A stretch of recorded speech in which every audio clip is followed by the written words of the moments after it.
Just because the Prime Minister dressed up in racist costumes so many times he can't remember them all doesn't mean every single Liberal is a racist.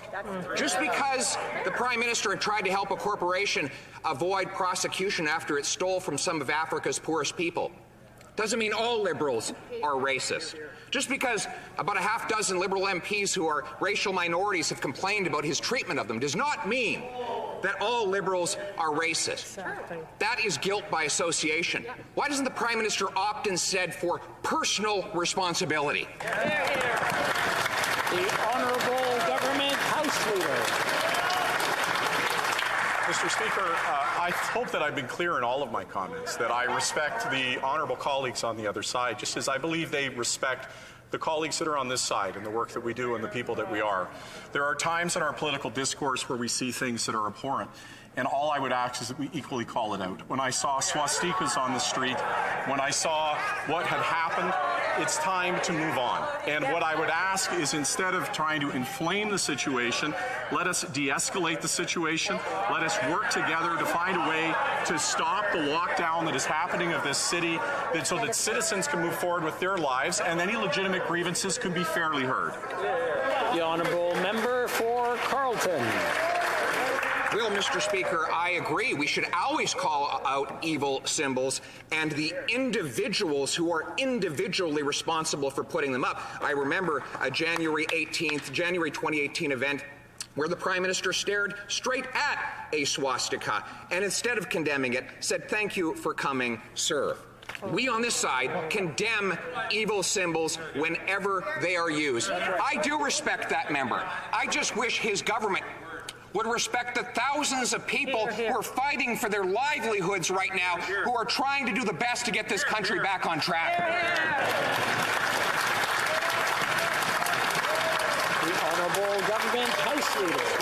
We are in a time of global crisis, a time when so many are being adversely affected by this pandemic, and our hearts go out to every one of them. The way in which we have discourse for each other will define this moment for all of us. And to those that are peacefully protesting, I would ask that their point has been made. It's time to go home and do it a different way. That continuing to lock down this city and continuing to do what's happening, it is deeply disturbing for Canadians to see the way that this city and our symbols are being treated. And I would ask the Conservatives to also join with us to ask that they go home, and let's do this responsibly. Let's have responsible dialogue. I respect the member opposite. Let's do this the right way. The Honourable Member for Carleton. Well, the problem is they've shown no respect for the people. This country right now is like a raw nerve, and the Prime Minister is jumping up and down on it again and again with his inflammatory rhetoric. We're talking about people who have 14-year-old kids that are suicidal after 2 years of lockdowns. I just spoke to a waitress whose business was wiped out by lockdowns. I'm talking to truckers who've been serving food on our plates throughout this, and these are the very people, honest, hardworking, shirt off your back type of people that this Prime Minister keeps attacking. I encourage the member to just think about, if he's talking about de-escalating and having civil discourse, his tone and how he's approaching this issue. This is a time that is incredibly delicate.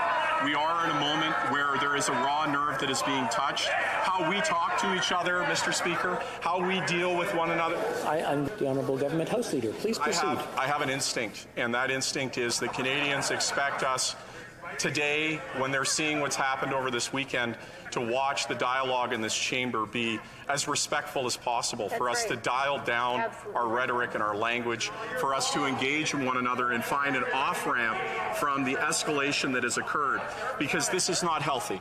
In a healthy democracy, we have respectful debates that don't involve some of the things that we've seen. And all I'm asking for is for us to engage in a constructive way. So if we could attempt in this place, in this hour, to be equal to that, I hope that we can move forward on that basis, Mr. Speaker. Honourable Member for Carleton. Well, I couldn't agree more. And, Mr. Speaker, I was out at an overpass as the truckers went by. And what I saw were cheerful, patriotic, optimistic Canadians who want their freedom back and want their livelihoods back. And they're standing up for their fellow Canadians, the 60% of families who fear they can't feed themselves. The 28-year-old kid living in mom's basement because he can't afford a home. The small businessman wiped out by endless lockdowns by incompetent politicians. These are the people that are standing up and fighting for their livelihoods and their freedom. Why won't the government finally stand with them?